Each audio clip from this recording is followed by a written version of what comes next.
Hello, my name's Kia Roach Turner. I'm the co-writer and director of Wyrmwood Apocalypse, and I'm recording this audio commentary very much in the spirit of how we made the film, definitely in the spirit of how we edited the film, which is in my bedroom.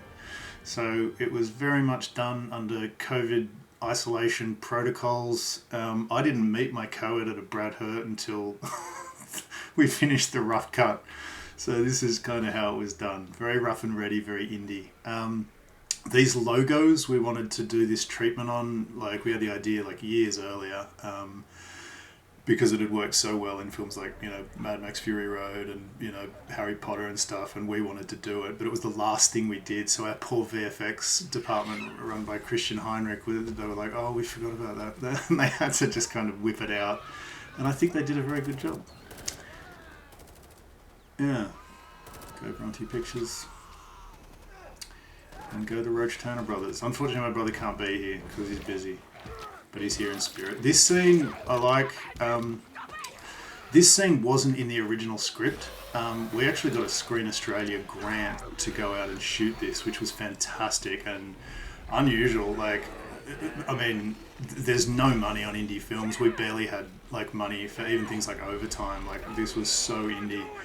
And so when we got to the end of the film and we all sort of realised there was an emotional portion of the film that was missing, we knew we needed a different opening. And this scene was a suggestion to shoot it by an editor friend of ours called Stephen Evans, wonderful editor. He's like, you kind of hint at this in the script, but we don't see it. And so I wrote this scene in a 45-minute period when my 3-year-old son was asleep. Whipped it up real quick. I've never written a scene so quickly, and shot it over to Screen Australia and just said, please, can you let us shoot this with some grant money? And thank God they said yes.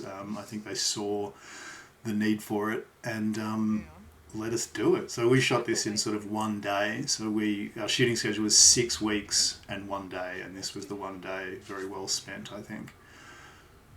Considering the first film was shot over a 3.5-year period on weekends, it was a very different production to the first film. In the first film we had no money, but all the time in the world to get it right and experiment and, change things if we needed to. We rewrote as we went. On this film we couldn't do that. We just didn't have the time or the budget. We had 6 weeks. What was in the script was what was shot, and there was very little time for improvisation or rewriting or redoing things. And so we just, it was a real run and gun production. And I like to shoot fast, so that wasn't a massive problem for me. Always good to work with Jay Gallagher and Bianca Brady again. They're my favourite people. Always good on screen, just big presences on screen. And I hadn't seen them in years. It was fantastic to see them again and spend so much time with them on this production again. This opening title done by lovely young guy Jacob in the VFX department. He's just a gun at sort of CGI, and I really love this title. And we open on Luke Mackenzie's eyes, which doesn't make sense seeing as how we set his head on fire and had him eaten by zombies in the first film. Spoiler alert. But yeah, the decision to make Reese the twin brother of the bad guy in the first film really helped us shape the thing. He was really not linked to the first film in the original drafts. He was just a new dude. And when we decided that we just wanted to work with Luke, we knew we were going to put this character through hell. As you can see here, poor Luke, to get into shape for this, just did 6 straight months of just hardcore going to the gym, not eating anything, to prep for it. Once we made the decision to put him in there, because we just knew we needed to cast a really good friend because we're going to put him through hell. And we're probably going to quit halfway through if we didn't. And obviously I love Luke. I think he's a leading man. I always wanted to see him in a role like this. The idea for the pills came. The idea for the pills wouldn't have come if we hadn't cast Luke, because that was kind of his redemption arc. So, one thing leads to another. And I think the idea of the pills is one of the things that makes this film work emotionally vis-a-vis this character.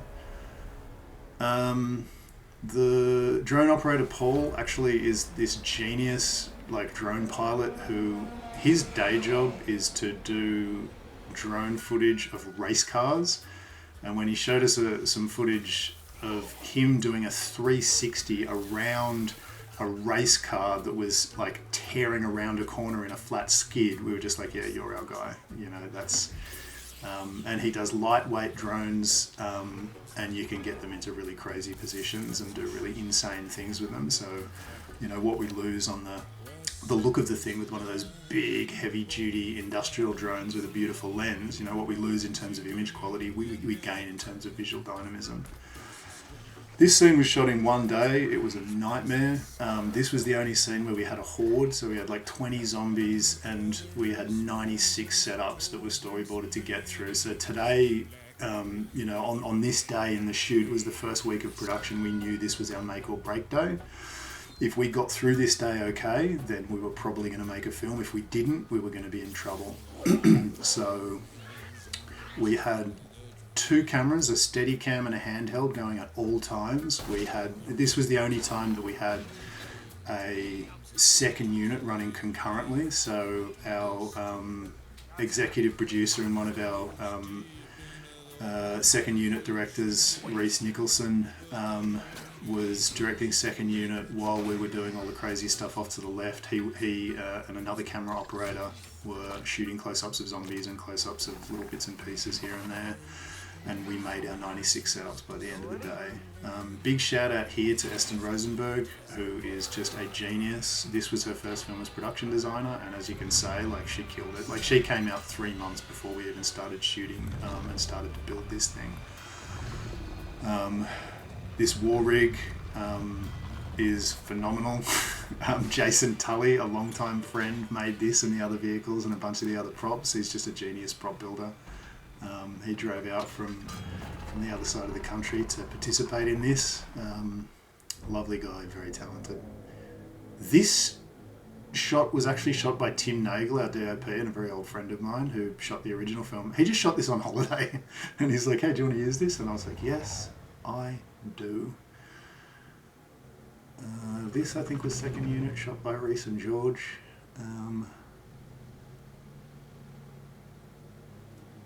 Yeah, so this property, we shot in an old fruit farm out in Dural, owned by our executive producer's dad.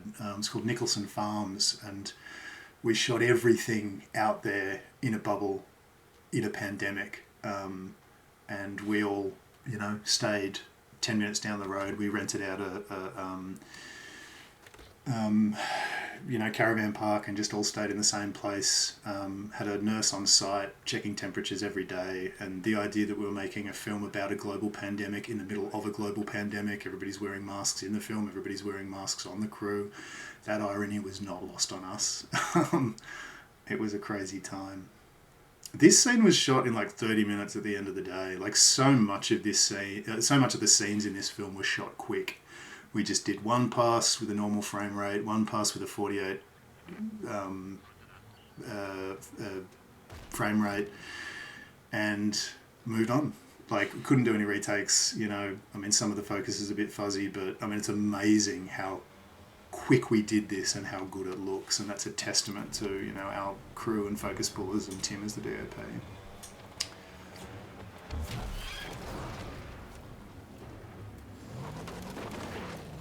There's some digital effects, but I wanted to keep a lot of that to a minimum.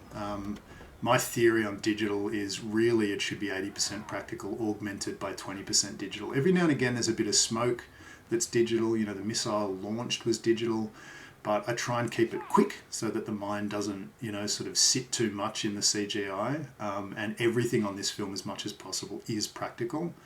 Some of that is just my theory. It's Christopher Nolan's theory. It's Tarantino's theory that, you know, if it's done real, the human eye knows it.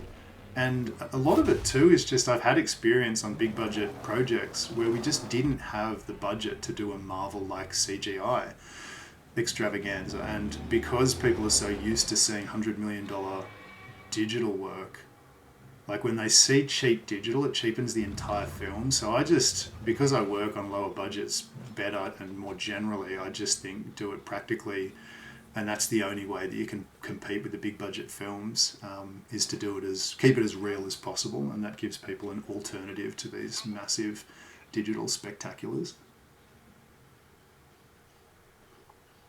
And I think it looks better. Even if somebody offered me $100 million film, which would be nice. I'll leave my number and email at the end of this film in case you're watching and you have $100 million. Please do offer me that. Even if I did that, I'd do 80% practical, 20% digital augmentation. It's just the way I think things should be. Here's Nicolas Boschier. I wanted to work with this guy for years. He does a great job. He's known as one half of the Bondi Hipsters, an incredibly funny guy. But I'd seen him in a lot of shorts that he'd done, and he's just a cracking actor. Like, the guy can act. And if you can act and you're funny, I want you to play a surgeon in one of my Wyrmwood films, because that's the combination I need. I need somebody who can be scary, dramatic, psychotic, and incredibly funny, and that was Nick Boschier.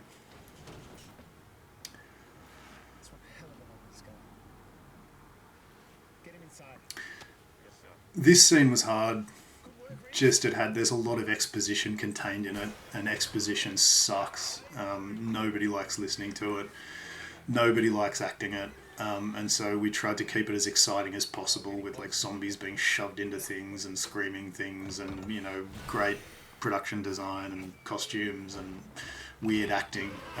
Just trying to hide the fact that this entire scene is about exposition that sets you up for the narrative of the rest of the film. I wish I was a better writer. I wish this scene was written better, but this is as good as I can get it. You know, all the information that is given to you in this scene is required, and then we move on and start blowing up heads and hitting each other again. Big shout out here to Tracy Rose Spark, our costume lady. She came on very late. It was very hard to find a head of costume who would be able to do what we needed on the budget that we had. And when we found her, she just came in and was just super confident and said, not only can I do this, but I'm excited to do this, and I have an entire warehouse filled with soldier costumes sitting in Queensland. I'll drive them down for you and let's start. So thank God for Tracy. These scenes were moved around a little bit. Again, our editor friend Steve helped us reshape some of like the key moves in the film. He edited Baby Teeth and was a co-editor on Chopper, and he's a much older dude. He's got a lot more experience and he knows about drama, so he was able to help me and Brad are more about action and dynamism and boom boom boom, and Steve came in and really helped us with the story. And so this scene, I think, was moved up, and thank God it was, because we need to see the sisters again.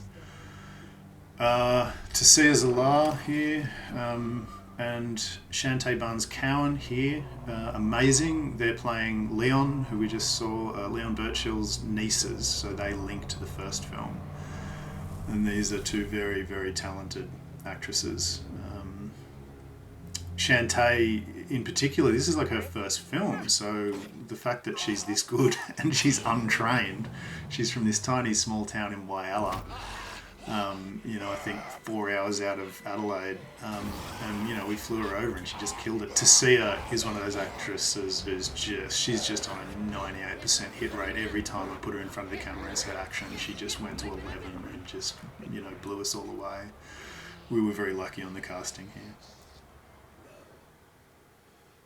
This is all shot in studio with, televisions doing rear projection off to the left and right of the windows, and I think it looks pretty photorealistic. This was also, all the interiors were shot on a single day, so every time you see a car interior, that's just like, we had one day to do everything, and we shot it in an old tin shed in the fruit farm. That's the only 100% digital shot in the entire film, and actually it looks pretty real. What was I saying? Yeah, the tin shed that we shot in for the studio, it was like, man, it was the hottest day of the entire shoot. It was like 38 degrees and everybody was just sweating balls. It was very uncomfortable. I think Luke nearly fainted at one point. He was just going so hard and he was just covered in like leather armor, and we all pushed ourselves very hard. But they were stuck inside that vehicle all day, yelling at each other and punching each other, and people were spraying fake sweat on them, which was unnecessary because it was mixing with a lot of real sweat. It was certainly fun getting the tractor and or the forklift and flipping that car. We wanted to do it practically, but just couldn't get it together to do a stunt that insane, so we did it digitally. I threw that grenade because I'm really good at throwing grenades. Boom! All practical. We just threw a bunch of stuff at him and he just flew himself backwards. That's Tasia. That's not a stunt lady. She's beating the crap out of Luke. Our stunt guy, George Saliba, I love. Again, he came on late. Like, we just couldn't find a stunt team who could work on the budget and in the time frame we had. And even he came on going, I don't know, do you guys reckon you can do this? But when he committed, he just committed, and he just... One of the things I love about him is he gets the actors to do half the stuff, although that was Jackie Murray. That's another awesome stunt coordinator who helped us a lot and provided a lot of the zombies, and we beat the crap out of Jackie too. She was a big part of this. But yeah, George just trained the actors to do all this stuff, and they did it, you know. And again, I think you know when somebody can be in a fight and you can see the actor's face, it's just so much more real and gritty and full on. But we did break Luke a couple of times making this film, so you know, you can only do it with super fit gentlemen like him. I like these pretentious cuts here. Boom, boom, boom. We had to do that because it was supposed to be one long Steadicam shot, but we couldn't do overtime, so we shot right up until the end of the day. And even if we did 6 minutes overtime, we just couldn't afford it. So we had to do that Steadicam shot so quickly, and the focus was kind of in and out, so I had to kind of cut around it. This, I wish the music cue wasn't, you know, down, down, down, down, down, down. We don't need that music cue again because we already had it when the door opened when we saw him for the first time. It's one of those things, again, we just didn't have the time to, for me to sit down and work with Mikey, our composer, to kind of fix those little tiny things. And because I'm OCD, every time I hear that second musical cue, I'm like, we don't need it. We've already introduced him. That's the introduction music. But when you're doing something like this, you just have no time. Like, time is crunched. And so a lot of these little things that I consider mistakes, I just got to live with because this film was made running. This was not a walking production. You know, this was one of those things where you're laying train tracks as the train is coming behind you, and there's a certain point where you just got to lock it and live with it, you know. Yeah, there you go. But again, his music is wonderful.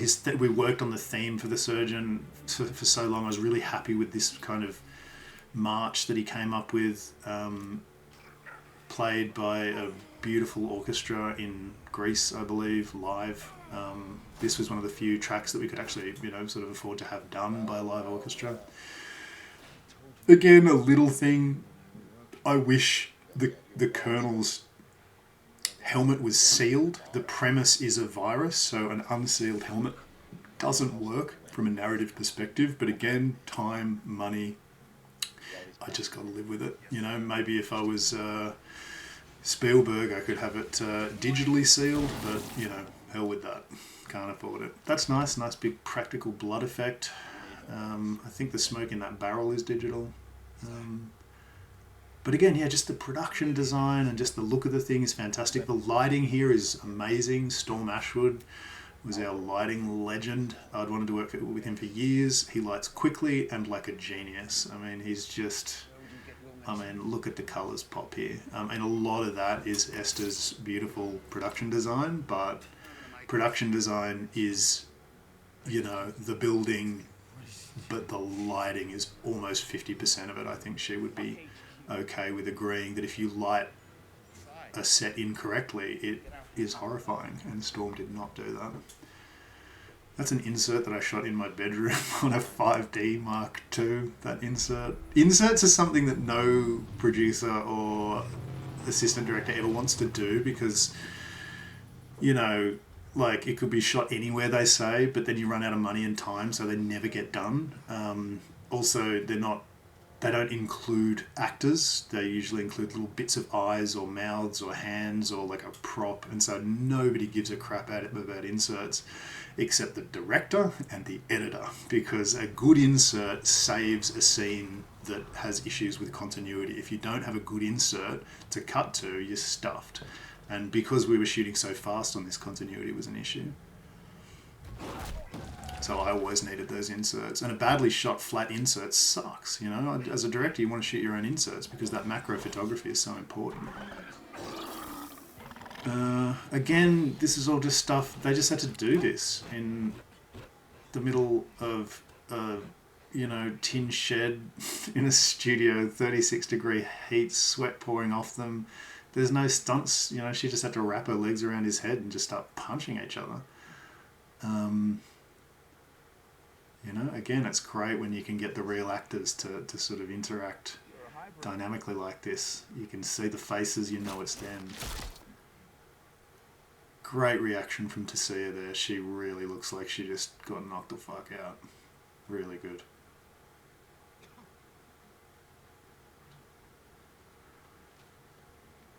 Yeah, that him finding the blood a bit full on, that was an improv there. Not sure if that was necessary, but we left it in because it was like, yeah, why not? You know, I guess A negative blood has a smell to it because it's full on, I guess.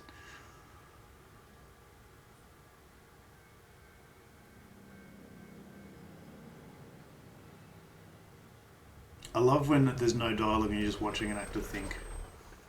If I could cut all the dialogue out, I would, to be honest. I love visual storytelling.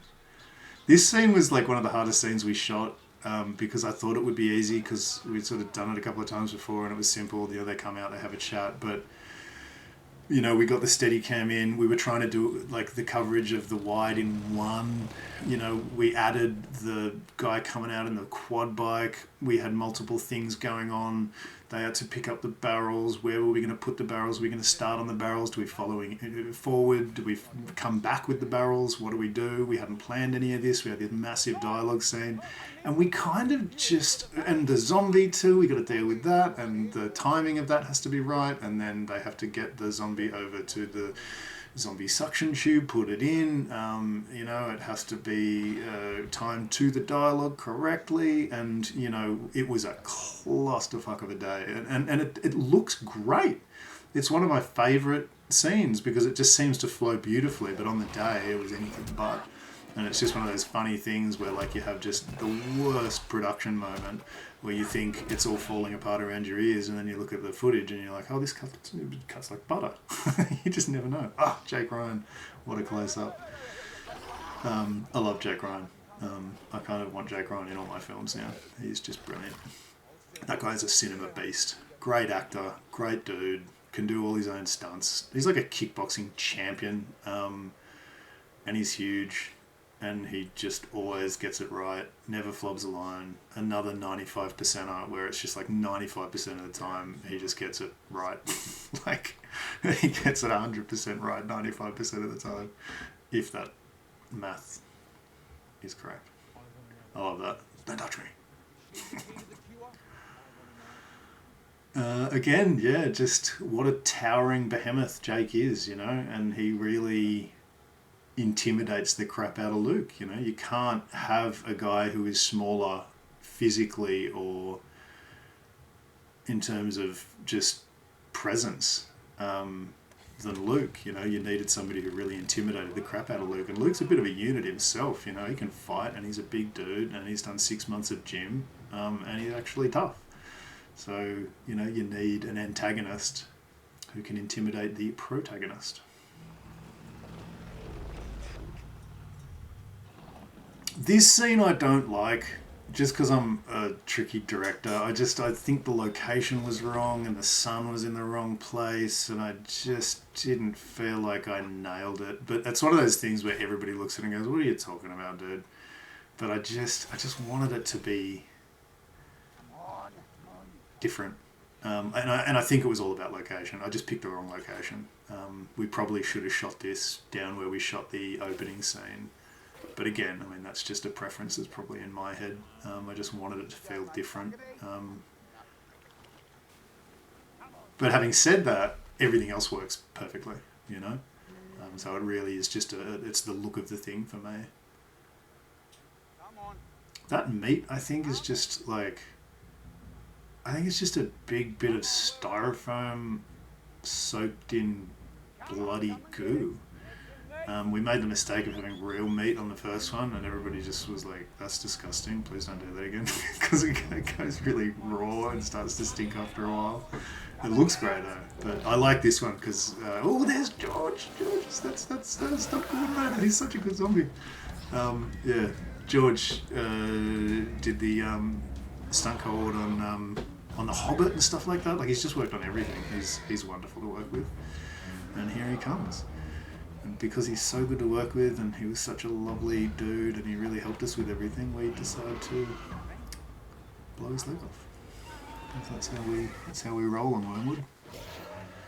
Here comes George, making a lot of noise, stomping through things, and he decides not to use the zombie catcher. He's a bit lazy, so he blows the leg off and just drags the zombie into the back of this vehicle.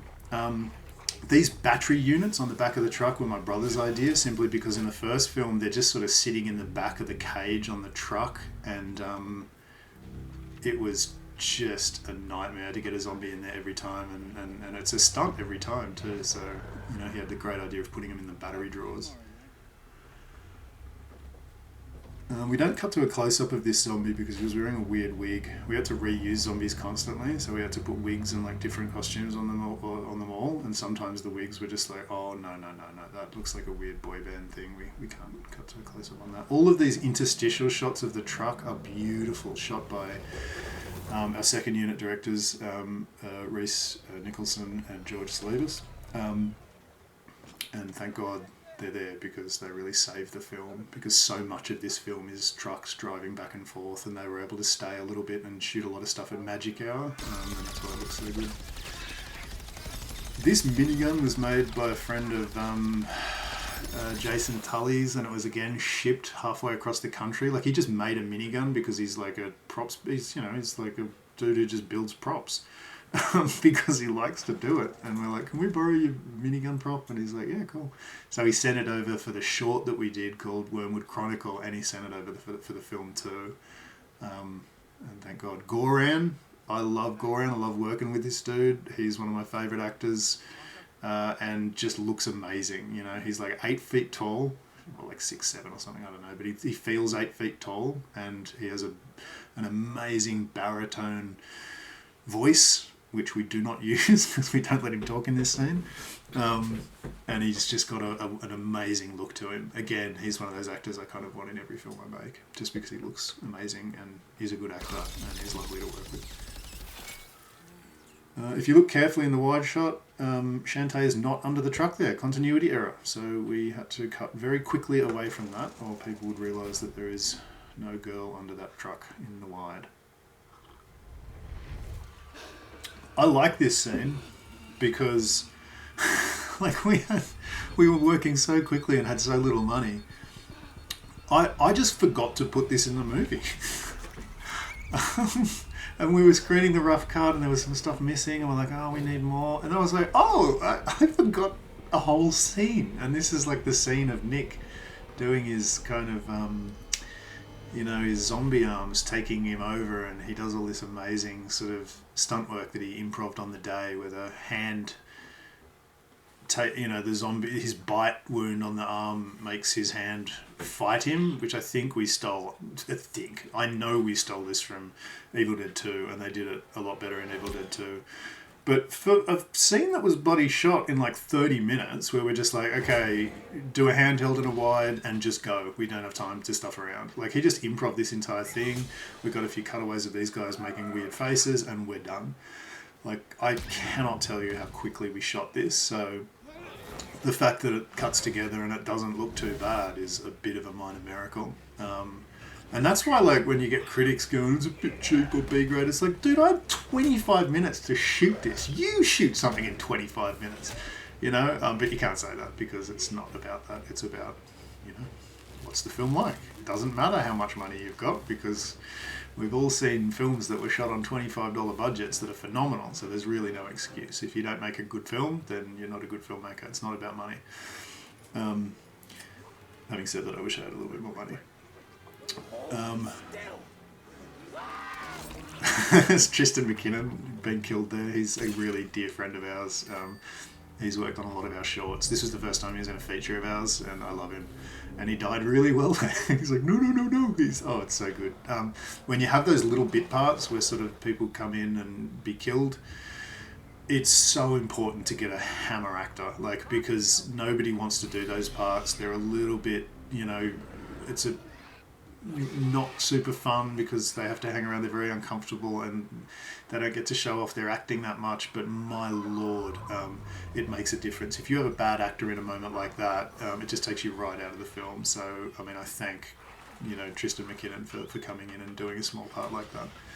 Having said that, he did a huge amount with the small part, and he did have a few really cool scenes. He's got that great scene at the start where he's like, oh come on mate, and then gets shot. I love that. This is how he gets in. He throws a bucket of blood and drives around them to get back into his enclosure. Like, again, this was shot in like 20 minutes. I would have liked a few more cutaways of zombies, but these weren't even really zombies. They were just people covered in mud because we couldn't afford the time or the budget to make zombies. And so Mario McClory, head of makeup, who we adore and we've been working with for over 10 years, basically was like, okay, you have to promise me you're not going to do any close-ups or show these zombies because they are not zombies. And so we tried to keep it very dark in the grade and also not light them up, and so you can't tell that this is just a bunch of extras with a lot of mud on them.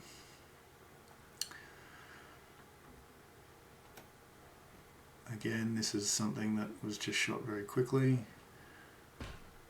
Oh, I wish that we'd spray painted the top of this prop. Every time I see it, I want to shoot myself in the head.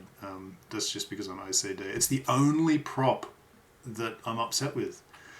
But again, that's what you got to do as a filmmaker is, you have to try for perfection. And there's just a few tiny little things that I'm upset with, but on the whole, I'm just like, oh my God, the props and the production design were way and far superior than I had any right for them to be, given the time and the money that we had. So little things like that, it's fine. Love the fact that this is a Walkman, feels retro. This is my favourite piece of sound design. A big shout out to Sam Gain Emery and his crew of legends up in Queensland, a company called Folklore. I love the fact that you can hear the Walkman headphones going over his ears like you would hear them in your own head. I don't think I've ever seen that in a film before. It's just really cool. This slow motion insert shot, we didn't have time to shoot on the day, and I think this was shot on the last day as an insert. We just sort of, covered the caravan in blacks and, shot some slow motion inserts. Thank God we did, because the scene wouldn't have worked without it.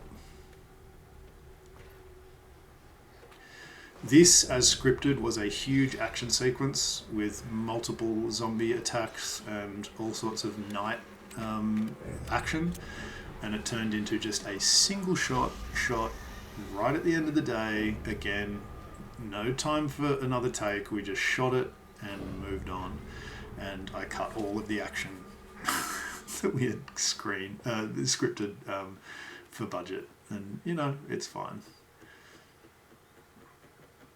Love this shot. Boom! Again, the practicalness of the wax stick that she uses. That's a fire extinguisher, like, run through the barrel of the gun. And, one of the special effects dudes just triggers it, and this massive sort of wall of CO2 pops out of the barrel and looks amazing. And it's a really cheap practical effect. We bought, I think, 50 fire extinguishers and used them all up. That's why we've got a lot of the guns using that big sort of CO2 explosion.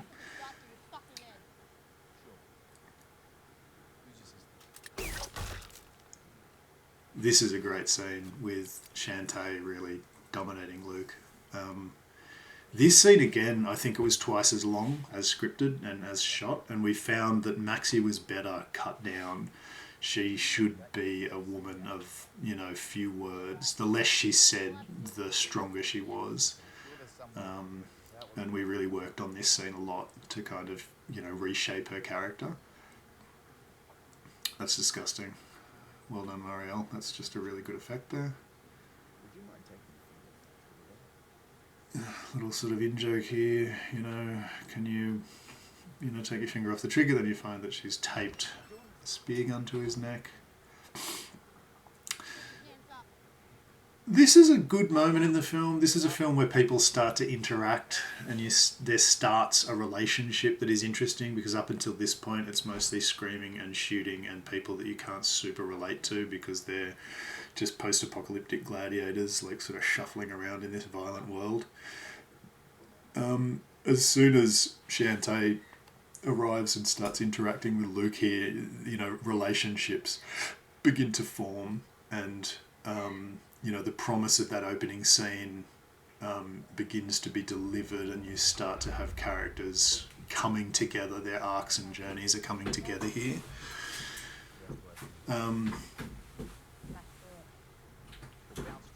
Yeah. Love that close-up of Luke there.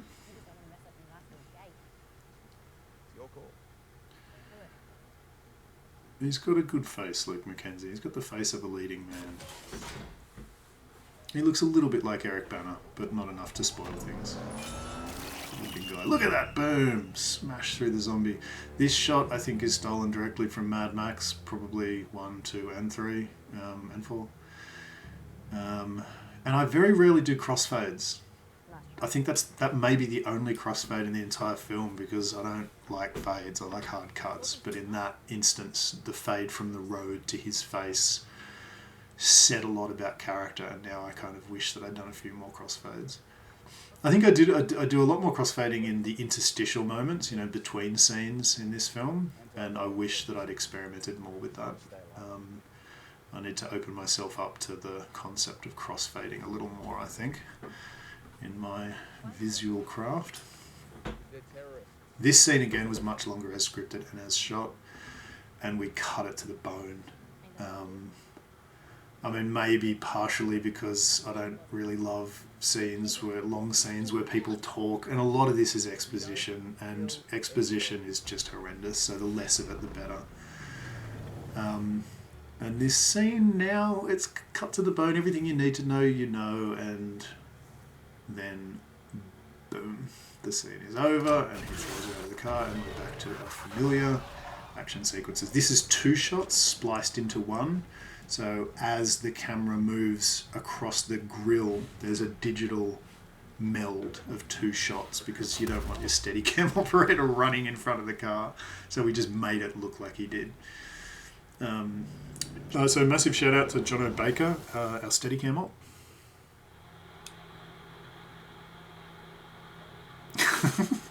I love how grumpy she looks there. Oh my god, every time we cut to a new scene, I do the same camera move. Start up in the sky and pan down. I wish I had been a little more inventive in terms of my transitions between scenes. Next time I do a film, I will sit down and try and work out camera moves or just cool ways to transition between scenes a little bit more. You just run out of creativity and brain space, and you just tend to do the same thing over and over again. If only I had my time again, I would have worked out a cooler way. Even just a crossfade would have been better here, but what do you do, That's a nice shot. That was just improv on the day. I think Timmy might have come up with that, our DOP. He was just like, let's start on that, and then move back into a wide. I always try to do a lot of shots in one, because I'm obsessed with getting oneers right, and they almost very rarely work, and I always wish that I had coverage. So that shot sort of starts and ends in one. It's only a couple of seconds long, but yeah. Do-dee-doo-be-doo-dee-doo-doo. Man, it's hard to just keep talking for like an hour and a half. I don't even know if anybody's listening. Just sitting here on my own in my bedroom, staring out the window, just thinking, what What does anybody actually care about what I'm saying? Look, I reckon there's probably a couple of people listening. Sorry, I'll keep going. I'll keep being intelligent as much as I can. All right, concentrate, Kale. What are you doing? It's a nice tense scene. Again, I look at the colour palette here and the yellows and the reds. It's all very nice. I mean, that's where costume and production design come together really nicely, and prop building, obviously. The colour palette is cool. I wanted it to look Apocalypse Now-esque, and it sort of does. There's echoes of that with the greens and the oranges, and obviously the shaved head. And just the feel of it, the military feel, and the smoke. We tried putting a coffee filter over the whole thing, and I was just very wrong. I was like, okay, no, don't be a fanboy idiot. Like, grade it the way it needs to be graded. So we took the coffee filter off. There's still a little bit of yellowy stuff going on in the filtering, but I kind of just let our amazing grader, Matt Fez, kind of do his thing. His instincts are better than mine, so I try to keep out of what he's doing as much as possible, and only, kind of interrupt his process if I really feel the need. That's a nice shot. I like that. It's Jono running in with the Steadicam there. We use the Steadicam so much in this. Back to that in a minute. The drone shot there is phenomenal. You can't do that with a big industrial cinematic drone. Like, you could only do that with a drone pilot who is used to doing like insane stuff. He flew through the trees into like a corridor canopy of gum trees, and I think he crashed like 2 or 3 drones on this. We may have broken permanently a few of his drones, and you can't break an industrial drone that costs $200,000 on a film with a budget like this. So yeah, very lucky to get him. This stuff, again, we shot a lot of the externals here on the first day, and I was pretty convinced that it was just a clusterfuck I was like, I didn't even know what we had. We just shot according to storyboard, and when it cut together, I was like, oh, thank God. This action set piece, like, it is budget, and it is cheap, but you wouldn't really know it. You're just like, this is dynamic and awesome, and, like, it's cut to the bone again, so you don't have time to wonder, like, why some of it wasn't a bit more CG or a bit more impressive. It's certainly not James Bond style car stunting, but it works, because it's tightly storyboarded, and it's, there's enough practical in there to kind of be cool. Even the cut to black, which is clearly a money thing, doesn't really feel cheap. It's like, yeah, that's appropriate. We really pulled that section off, and I was really worried when we were shooting as to whether or not it would cut, but it did. Shot to the balls there. Again, that's going back to the first film, a lot of people being shot and kicked and punched in the balls. I don't know why we have this obsession with testicular violence, but clearly we do, because it's actually word checked in the dialogue again. Any man who kicks another man in the balls, blah blah blah. That is a direct link to the first film when he says never ever ever grab a man in the balls in a fist fight. It shows low character, which is one of my favourite lines in the first film. So we wanted to make a nod to that, and clearly these soldier men are obsessed with testicles. I don't know why, but they are. Testicles are intrinsically linked with what it means to be a man, and dignity in a fight. And so if you kick a man in the balls, then you must be fed to the zombies and crucified to the nearest tree. I love this close-up shot of Jake Ryan here. He's just, all of that sweat is real. Again, at like 40-degree heat. It was so hot. It was the middle of the day out there. Those poor zombies in the prosthetics. Those zombies are like mostly, I think, my brother's hockey team. He plays hockey, and he just got all his hockey mates in to just be zombies on this day, and I think they all got a kick out of it. Yeah, Jake Ryan just smashed this scene. He's great. I wish I had more for him and Nick to do, but the film is what it needs to be at the end. And we had to cut some stuff out, but you just have to, at the end of the day, you have to go, okay, well, these are antagonists, and they require as much screen time as is necessary for the story to move on. And because this was a film that was populated with so many characters, partially because it was kind of cribbed from our TV series that we were going to make, and we were introducing a crap load of characters so that we could kill them over the first season. There's a lot of characters to get through, and we just couldn't spend that much time on the antagonists. And so, there's not as much time as I would like to have given to these amazing actors. I like this scene. There's a good tension to it, and there's an originality to it. I haven't seen it before. I love the idea of this guy just lifting his legs. It's the endurance of the thing. All he's doing is putting off death for a few more seconds, but actually those are the seconds that save his life. Spoiler alert. And I remember when we sent the film over to Steve, our editor friend, this was the scene where he was like, okay, this is good filmmaking. And it's very rare when you're watching a splatter film where you're like, oh, this is good, this is just a B movie, but at the end of the day, you want to do little sequences that are cinematically interesting. And I think this is one of them. Because when he puts his legs down, when he gives up, and then he looks again and the zombies are frozen, it's just interesting. It's just an interesting scene. You're like, what the fuck is going on here? And then you look up and you see that it's, Brooke, and she's controlling the zombies, and okay, yeah, we're linked back to the first film now. This shot, we didn't get a close-up on because we didn't have the time. And so we shot this close-up, which doesn't match.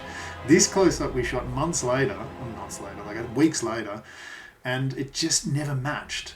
But we needed the close-up. Without the close-up, the scene didn't work in the editing room. And both Tim Nagel and my brother Tristan on the day were like, get a close-up. And I didn't get a close-up because I didn't feel I needed it.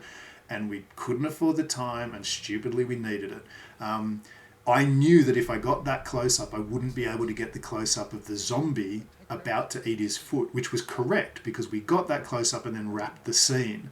And so I sacrificed that for one of the biggest laughs in the film. So I was 100% right, but in a perfect world, we would have had enough money to be able to go overtime that day, because I think we shot 3 pretty big scenes in one day on that, and we had to move location in between and do the crucifixion scene, which really, that crucifixion scene was so difficult that it needed a whole day. You needed a day to do that, and we had an afternoon, and we couldn't do overtime, and boom, there it is. That's indie filmmaking for you. But it all works, and most of the time you guys have no idea what I'm talking about until I tell you on an audio commentary, which 12 people will listen to. This scene was longer as scripted and as shot. I miss this scene because Jay killed it. I thought he was really good, but we had to cut this scene to the bone, cut it in half almost, simply because at this point people are just like, okay, get to the end. So from here on in, we do race to the end a bit, because the one thing that a little indie splatter film can't do is overstay its welcome, because if the audience starts to think that the director is falling in love with his or her own material, it's like, if this is a $150 million film, okay, 2 hours and 30 minutes, I'll stick with it as long as you blow New York up at the end. But people are just like, a 2-hour zombie film? Dude. I don't want people to turn this off halfway through. So this was a key point where people are like, okay, let's keep moving now. And so this scene was too much people talking in a room. Again, this was one of the drone shots that Tim shot on holiday. Thank God for Tim's holidays. I would like to actually mention that Tim Nagel is the DOP, but also his post-production company, or his production company, did the post-production on this film, Apostle Digital. So he was doing quadruple duties. And he did a great shot. This was shot on the last day of production. We stole this shot. We just kept the camera and we shot this with a skeleton crew at 8 o'clock at night. This zombie here is the composer, Michael Lira. And off to the left of Michael Lira, in that shot, is our production designer, Esther Rosenberg. And our data wrangler, Alexander Little, who was on the first film too. That's Dave Collins. Oh my God. Okay, Dave Collins is one half of the Umbilical Brothers. He, crazy story, was like, he's a celebrity. He's amazing, a wicked dude. And he basically drove down from Canberra on the morning of the shoot, having performed a huge show in Canberra, drove down, spent 4 hours in makeup. We blew his head off, and then he drove back to Canberra and performed another show that night. He did it for free. He did it just because he wants a shot of his head being blown off to add to a montage of shots of him dying in films. Lovely guy. And such a funny story, and the only celebrity zombie we have in the film. This scene, this was shot at the end of the day. We shot the internals of the pill factory scene, which was a very, very, very, very difficult, complicated scene, which we'll see after this. We shot the internals of the pill factory, and then we shot this in the afternoon. We had to run across the field and shoot this. And dude, I had like 40 minutes to shoot this. Again, this is multiple setups, complicated dialogue, inserts, zombies. Like, I just can't tell you how impossible this was to shoot in 40 minutes. This was the one time I lost it on the set. And when I lose it, I don't, I'm not a complete dick, but I tend to just go, fuck, what the hell? Move the thing over. Okay, no, don't do that. Do this. Okay, I don't care about continuity. We've got to shoot. And that's the only time I turned into that guy. And we got it. So testament to everybody. But again, this is something where it's like just 20 minutes of overtime would have helped, but we didn't have the money. That was the contract that we made with each other. It's like, we have to make this on the money, and we just have to get it done. So, the fact that I think this scene actually looks great. The fact that we shot it in 40 minutes is just mental. Yeah. True story. Now, this scene here is the one-er that I got. So this from here is all one shot, and it seems simple, as we come in, we follow the zombies in, we come up to Barry, he racks the shotgun, he moves in, fires twice, the Steadicam operator moves in past Maxie to find Luke. Luke looks over to see Brooke. Her hair gets tousled by somebody holding a fan off to the left. Luke moves into silhouette, walks into the lights that we've got set up. The door closes behind him, and he looks at the pill factory. That's not a Scorsese epic one-up, but it's pretty good, and it's the only one I've ever done that actually worked. So I was pretty happy when that came out, because it was all very specifically storyboarded, and I think we did 11 takes, and it was the last one that worked. This again is a really nice move. Jono, such a good Steadicam operator. This sets the entire scene. It moves through visually everything that we need, and then ends on a close-up of the surgeon. Again, the practicalness of Barry using his can opener prop to open the barrel. It's just fishing line and an explosion of. I think somebody just put a bunch of smoke in there, and then when they fishing lined the top of the barrel off, the smoke just kind of pops. Tristan McKinnon again here, great actor friend of mine, held his breath under the water. Not super comfortable for him, but he just kind of did it. Here's Goran again.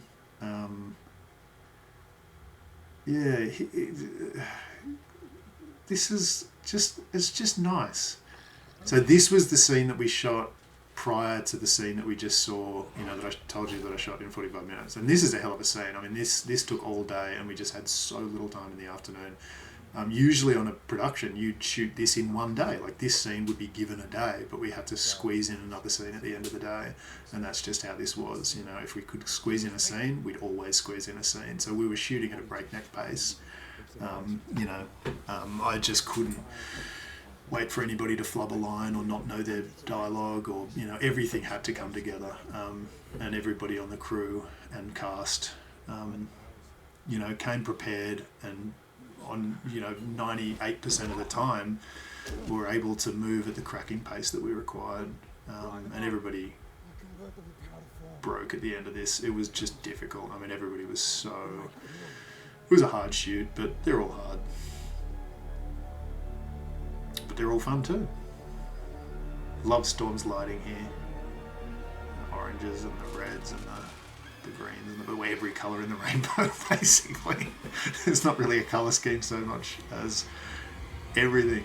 Let's throw everything in here. But I like it because it's an important scene. This is the moment where he realises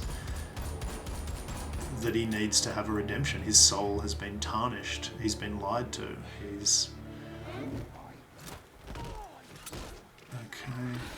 We have to digitally extend that barrel to hit Barry's face there. And that's the thing that you don't think about the VFX. You know, there's all the VFX that you plan, and then there's all the extras of fixing things that you just couldn't fix on the day. So our poor VFX department was so just crammed. I couldn't give you the number of effect shots. I think it was 250 that expanded to maybe 300, I'm not sure. But considering that we did, I think it was 875 VFX shots on Necrotronic, yeah, I mean, thank God we were able to not give them that number, but we specifically knew that we didn't have many effect shots because we didn't have much budget, so we had to plan very carefully about what we did. This is nice because it shows that Esther built, like, these are rooms. This is an entire set with doors that work. You know, these aren't just standard sets where you can kind of move walls and stuff. Like, we built this entire set in a big freezer box on Nicholson Farm, and they're all interconnected. The doors all work, and it's all practically there, you know.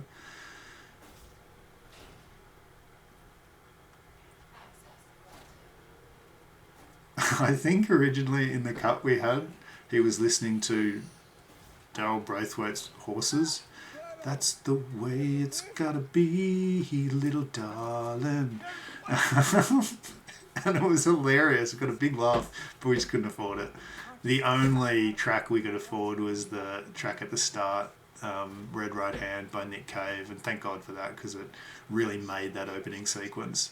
But yeah, we could only afford one pop track, and that was the one. We spent all the money on that, and I think we did the right thing there.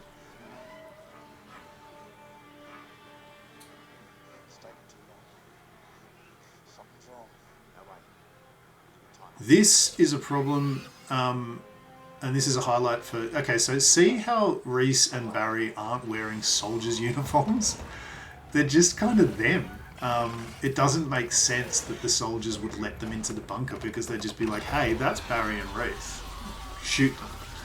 And as scripted, they were supposed to have soldiers' uniforms on, and there was either a miscommunication or there was a time problem or we hadn't had time to check properly, but when their costumes arrived, they were just not right, and we just had to shoot.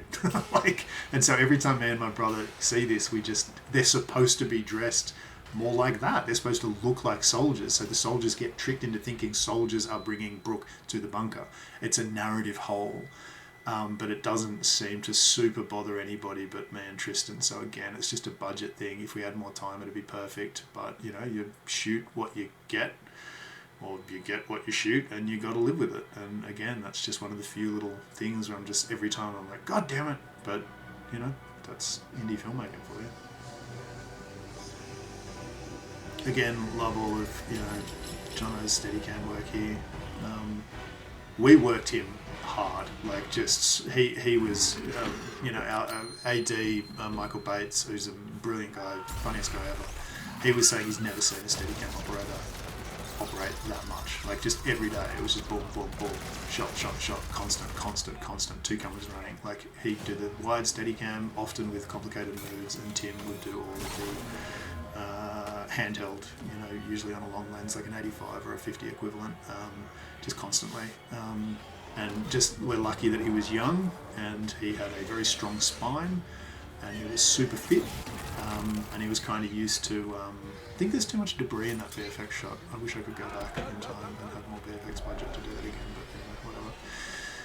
Yeah, Jono, fit dude, used to doing music videos and stuff, so he you know, he did an amazing job.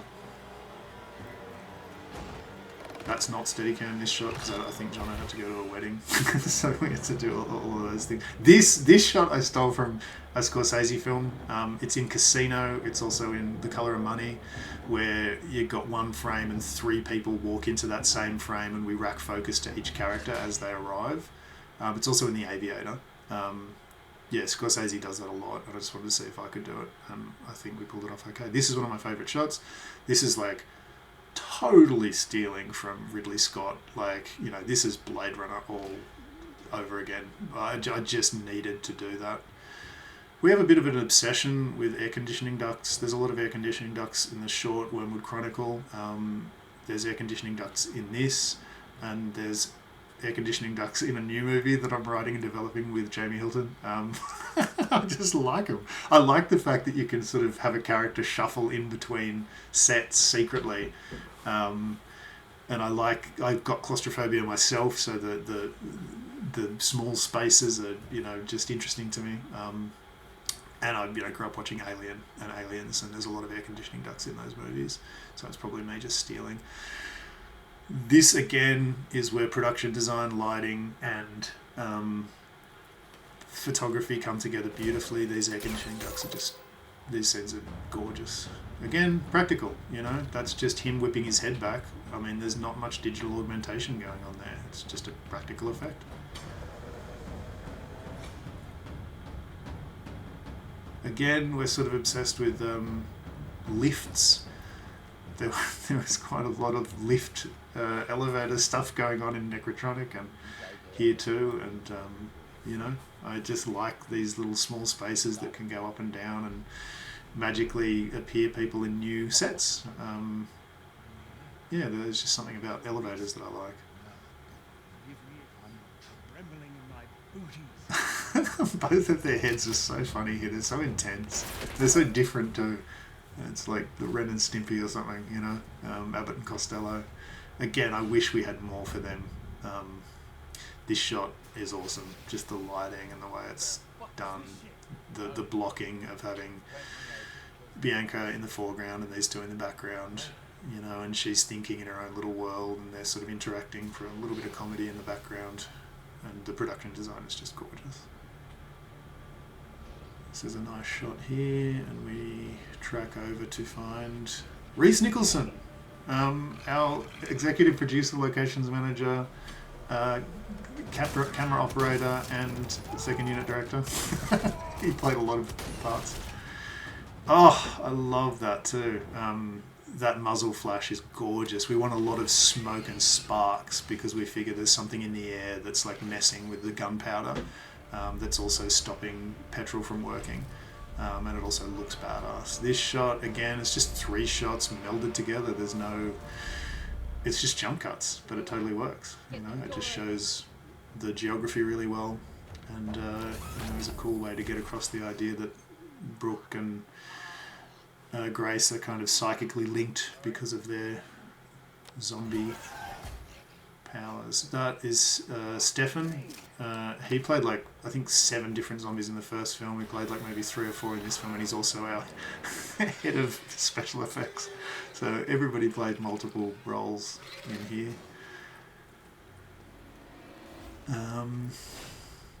Yeah, and here's kind of where the third act is just insane. It's just like a meat grinder from here on in. I like the idea that these rooms are like levels in a video game, you know? These are all player characters interacting, you know, with the bad guys in different levels, you know, and in each room is a different bad guy. We've got the giant cyborg zombie here, played by Alex Jewson, our longtime stunt legend.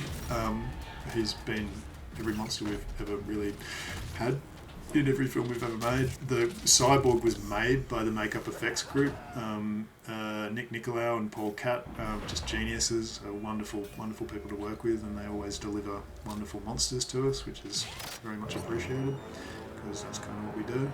So yeah, in this room we've got the giant cyborg zombie. In the other room, you know, the Colonel is coming down to have a fight with these 2 guys, and you know, the final big bad obviously is Nick Boshier, the surgeon, in the final room. So they've got to work their way towards the big bad through these other equally big and equally bad subsidiary antagonists. I love his intro here. G'day, boys. There is no more Australian intro to an antagonist. than that. Very well delivered by Jake Ryan.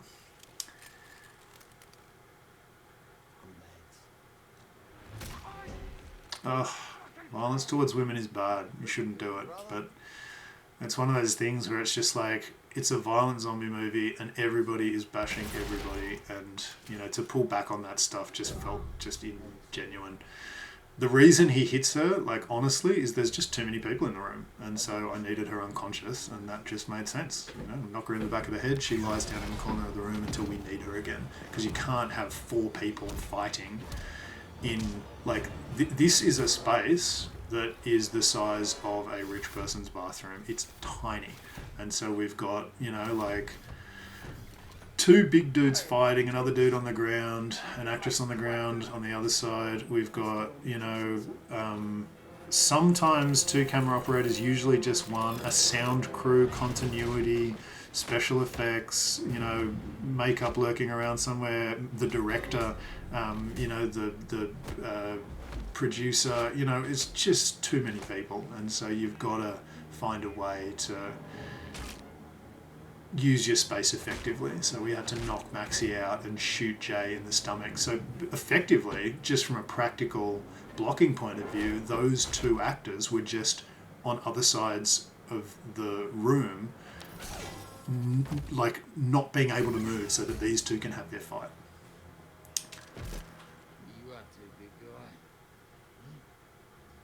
Oh, he's great, Jake, isn't he? Yeah, and again, just practical effects. We had a wonderful stunt woman in for Bianca to be thrown over tables and stuff. Can't remember her name, but she was fantastic. She's one of George's regulars. And, we beat the crap out of Bianca. We beat the crap out of everybody. And she did a huge amount of her own stunts. But sometimes when you're throwing somebody over a table, with plastic vials and things that smash, you can't have an actor do that. That's ridiculous. I like this sequence, and I love the score here. Lyra does a beautiful job. I love how the sound kind of drops out and then drops back in once he punches himself in the face. And the balls, an obsession with violence to testicles, again showing it's rearing its ugly head. But yeah, this again is a lovely sequence. The idea that his movements are mirrored by the cyborg just works in the editing room, and again, we haven't really seen something like this before. It's pretty original, although I'm sure it's been done before, but just not in this particular way. Yeah, poor Nick really got the crap belted out of him here. Given how quickly we shot and the budget that we had, I mean, he just had to kind of do this stuff. We're like, all right, well, can you just beat the crap out of yourself and just sell it on screen? And luckily he's limber and he's very dexterous, and he's a very, very physical performer, and he was just able to pull it off. Bianca Brady just being insane here. Even she surprised me with how psycho she turned up. I mean, she really played the animal. She really played the monster beautifully. But was also able to ground it. Both she and Tessia were beautifully monstrous, but also absolutely human in the moments where I needed them to be. So you really would relate to their character. It's not all just shrill screaming. It's like, this is a performance here. I love the practical lighting here on the props. Practical lighting on props is very hard because often they just turn off for no reason because you're beating the crap out of the actors, and electrical wires are loosened, and sometimes you find yourself waiting for a tiny little $2 light for 36 minutes, which costs you, $2,000, $3,000, $4,000, $5,000 because every second costs money on a film like this. So you can't wait for lights. You tend to just go, okay, we'll fix it in post, we'll do it digitally. But I don't think we really had to do that here. I think most of the lights really worked when we needed them to work. It was a real miracle of prop building, and a testament to the craft of the people involved. Here we are, killing Alex Chewson once again. I think I've killed him multiple times in every short and feature that I've ever made. He's a great stuntman, but I just do need to kill him a lot. Love this head explosion. Boom! See you later, Jakey.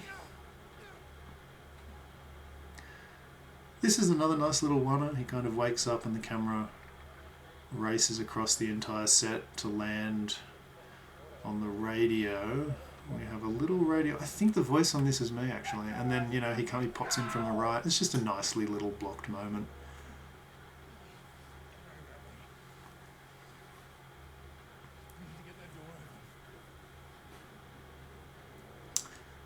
Again, there's part of me that wants this whole section to be redder.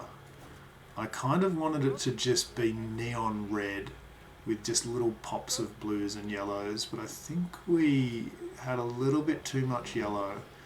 But I'm half-half. Like, I've seen that red before, but I've never seen this colour combination really before, so I think, even though it really wasn't exactly what I wanted, I think we ended up with something that was maybe more interesting.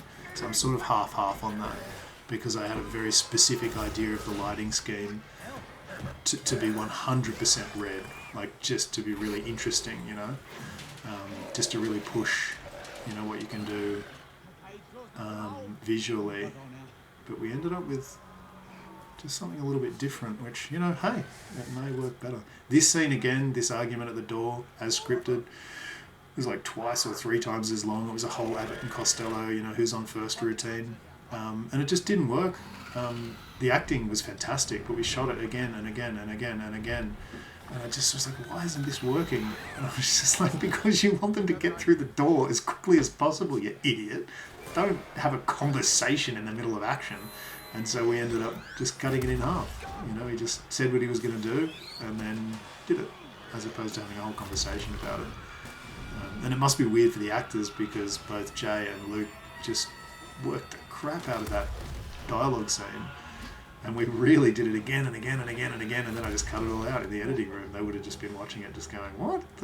But, you know, this is what you learn as a writer. It's like, just because it may work on the page and it may work in rehearsal, it doesn't work in the edit when you get in there and you're like, well, this is the most intense moment in the film. We're not going to stop and have a chat.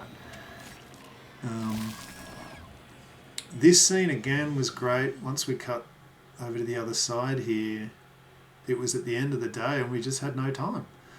This whole moment was shot with 2 camera coverage, you know, I think maybe both in slow motion, or maybe just the close-ups were in slow motion. But it was all just one take, you know, and thank God Tim was smart enough to shoot in slow motion, but also to whip the camera around to get a bunch of different reaction shots that I could cut to, because we had no time for this. You know, I think we shot this whole moment, which is a pretty amazing moment, in, you know, 5 minutes. These 2 close-ups we had to do reinserts of, like, you know, weeks later, and they were both, neither of them were staring at each other at this point. I'm not sure that they were both even on set at the time. So these close-ups are really emotionally cool, and just a testament again to the performer's ability to be able to pull something off when it's just not even in the moment. That's a nice V effect there. Thank you to Christian Heinrich and his team. That's a lovely explosion. That's beautifully done. I love that. Oh, you know, I mean, I think mostly digital, but with a huge explosion of smoke. And the smoke, the practical with the digital is the way that a digital effect should work. You know, it should just never be 100% digital. There should always be some kind of practical portion.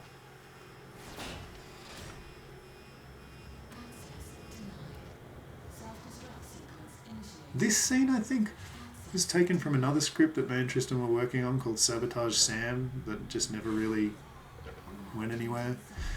And I just thought it was a cool idea, the idea that they can use this thing to blast them out of an imminent explosion. So we just stole it from that script and just put it in here. And of course the idea that Jay's been bitten and, you know, pretty soon his methane breath is going to come in so that he can power the zombie suction tube in reverse to blow them out of the building is a nice little narrative linked premise, action premise.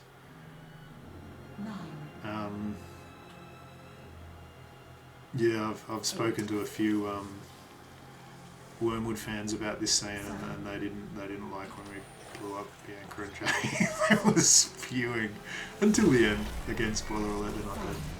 This practical stuff inside the tube, when you see them going up the tube, it's all practical. They were basically lying on the ground with the camera above them.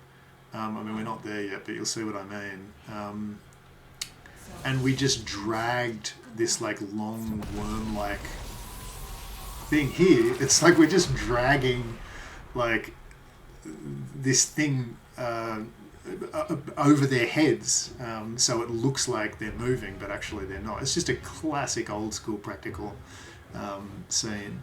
So we've got this long tube that we just drag, you know, over them, and while we're spitting smoke into their face, and we've got you know, wind machines. When I say wind machines, I mean leaf blowers. Leaf blowers ruffling their hair, you know. It's just a great old school effect. Here we are in the final scene. Again, I think we shot this I think this might have been the first week, you know. Again, this was one of those scenes where we're just like, you know, I hope it works. If it works, we've got a film. If it doesn't, we're in trouble. But we pulled it off.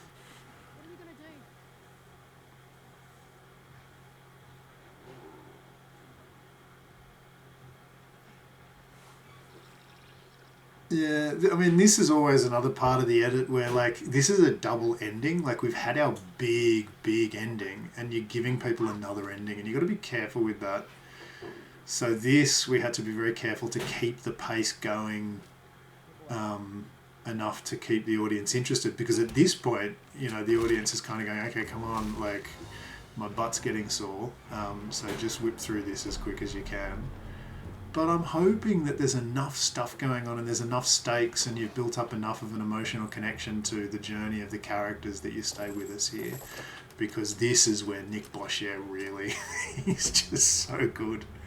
When I look at him, his performance is like a cross between Hunter S. Thompson and a reptile. Like, he's wonderful. He came in and, you know, he really kind of Heath Ledgered it, you know. He came in and he gave a really, really full-on intense performance. You know, having said that, I think he'd be a great Joker or a Riddler, Hollywood, if you're interested. If you want to make a 25th Batman movie, put Nick in it. I like this line. Hey, you. Come stick this up my nose. Come stick this up my nose. Yeah, it's ridiculous. But I love that kind of shit. It's Dean Kierwood, a good friend of mine. I've been wanting to work with him for years, so we just chucked him in this role as a sort of aggressive Wyrmwood soldier.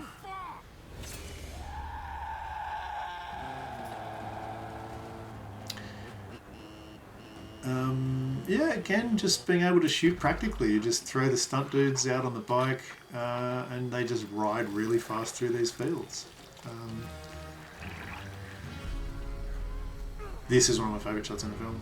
Just to pull back on a very insanely intense moment. Like, that is just a mise en scene that is just beautiful. It's just beautifully set up. And, you know, it's raining, and the rain and the smoke backlit. The still photograph shot by my amazingly talented wife, Emma Vandal, is gorgeous. It's one of my favourite stills from the entire film. It's just like, that is everything that Wyrmwood is. Love that shot too. The camera kind of whipping along behind the zombie on the back there. That's Luke on the bike. That's Luke and Shantae. You know, Luke can ride a bike. He's good. And so if he can do it, let him do it. We didn't let him do it too much though, because if he broke his leg, we'd be fucked. So, yeah, I think he only rode that one take. Nice bit of emotion there from Shantae. Again, no acting training, just can do it. That's a ridiculous reveal, but again, it's a B movie, you kind of get away with it. Headbutt, a lot of headbutts in this film. Don't need that. This is nice too. It's just nicely framed and blocked and just this really dynamic camera stuff. Sometimes you're just on a roll. This again is something that was scripted and storyboarded to be a much bigger, much more action, stunt, intense wire work kind of type scene, and we just didn't have the money or the time, and we just went, okay, well, they just have to bash the shit out of each other. Like, we don't have time for him to jump around like a grasshopper, which is what I wanted. I wanted him to be able to leap like some kind of bizarre, you know, martial arts monster. But in the end, you got an indie budget, and it's like they just need to kick and punch and throw each other. That's it. That's what we got. And so much of this is about the performance.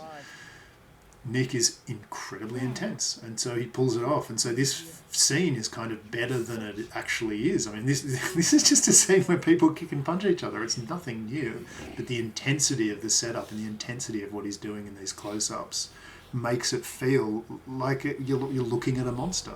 And that's all acting, man. Like, we didn't have any money to, you know, augment this scene into something bigger than it is. And so it's big because his performance is big. Yeah. Again, we're about to see a nice practical effect here. Practical blood, obviously, but here we reveal, you know, it's just a fake thing. You know, he's just got it's sticking out of his chest. You know, he just had a thing that had a thing sticking out of his chest. We just built a rig that wrapped around his body, so it looked like a thing. You know, this big metal object was through him. Totally practical, and not super difficult to pull off. And there wasn't a lot of digital adding on that we needed. There was a bit of blood splatter, and that was it. Everything else was just as you saw, and it kind of worked in the edit anyway. And that's what you want. You want a practical effect that when you cut it together, it just kind of works. And you just need a few little digital bits and pieces to remove wires or add blood or whatever it is, or camera shake, just to make it feel more real. But if you've got a practical effect that already kind of works in your mind when you see the edit, you're ahead of the game. And that's the way it should be. Nice moment here with the girls, Shantae and Tasia. I also like the way this is cut. I like this sped up little camera move here, cut to emotional close-up, cut to close-up, hug, slow move back on the hug with the Steadicam. It's just a nicely blocked moment, really well performed. This this is funny. I mean, look at that. That's what you want in a film like this. You know, it always gets a big reaction from the audience. It's gross. It's way over the top.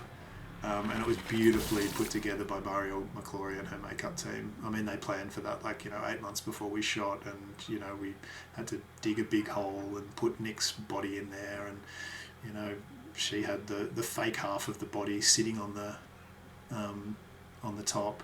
Hugely uncomfortable for Nick. It was really hot. I mean, we dug a hole basically. I mean, it was just sprinkled with cement and rocks, and I'm sure there were disgusting creatures in there that bit him and stuff, but he never complained. That's a nice Steadicam movie. I really like that.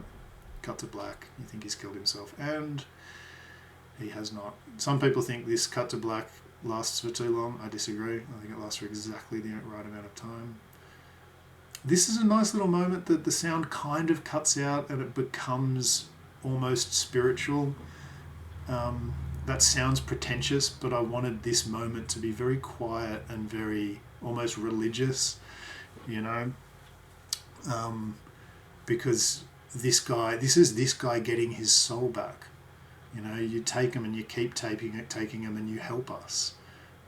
That's how you get your soul back. And this guy's been given almost like a religious mission to save the righteous in order to save his own tarnished soul. And then we do a Wes Anderson trick where we change the ratio just because we can. He takes the pill, which is kind of leading into Wyrmwood 3, if I can get it financed and made. And now our little postscript moment where it's hey, Brooke and Barry aren't dead. Because they're zombies, they can survive a blast like that. They just don't have very good skin anymore. They're all burnt to shit and ready for Wyrmwood 3. Although her teeth do look pretty good there. Probably should have chipped them or something. That's directed by me. There's me. That's my name. That's me and my brother. And I guess that's it. I don't really know what else to say except that, you know, we made this film exactly the way that we wanted to make it. It was very important to us that we made it in a similar way to the first film, you know, where everybody gets together and, you know, it's a family atmosphere, and we have Final Cut, which is almost impossible. And so when Blake Northfield, our co-producer, came to pitch us his concept of what it could maybe be, he's just like, boys, you know this world, like, you know what you're doing. I'm going to get you a budget, and it's going to be a budget that is appropriate, that lifts from the first film, that allows you to be pro, but it's going to be a budget that's also small enough that I can just get the hell out of the way and make sure everybody else gets the hell out of the way and lets you boys make the film that you want to make. And that's exactly what happened. You know, we were maybe hampered a little bit by budget, but I mean, we had heaps more money than we did on the first film. So a lot of the stuff that we did in this film was stuff we just couldn't even afford to do on the first film. So it was fantastic to have that little bit of a lift in budget, you know, and have a pro team this time, but also to be able to creatively have 100% control, which is a very rare thing, even in the independent world. Like you just don't get that anymore. Like nobody wants to give you a couple of $1 million and then just let you do whatever you want with it. Everybody, producers and financiers, they have so many opinions on how things should be, and they're often smart opinions, almost always pretty smart opinions. But if you have too many cooks, it spoils the broth. You inevitably end up with, you know, that old expression of, you know, a camel is a horse by committee. And, you know, a film like this is always better if, you know, you just let the creators do what the hell they want to do. And I think in this instance, this is not a perfect film. This is not Citizen Kane, but it knows what it is. From start to finish, it knows exactly what it is, and you're in good hands because, you know, we got to make the film we wanted to make. The only other thing I wanted to say, I think I've kind of hinted at this through this commentary, is like, man, it was rough. You know, we didn't have a lot of money, and we were shooting in the middle of COVID, and it was really hard. And it was hard on the crew, it was hard on the cast, and there were a lot of people who went above and beyond and just bled for us in ways that were just full on. Like a film like this is never made without a lot of like physical and mental scarring, simply because people break themselves to make a film like this so that you know, legends like you can enjoy it, you know. And I just want to put a shout out to the cast and crew for really smashing themselves and helping us achieve our vision, such as it is. This is Kia Roach Turner, co-writer and director of Wyrmwood Apocalypse, signing out. I hope to see you all again on the third one. Be safe, everybody.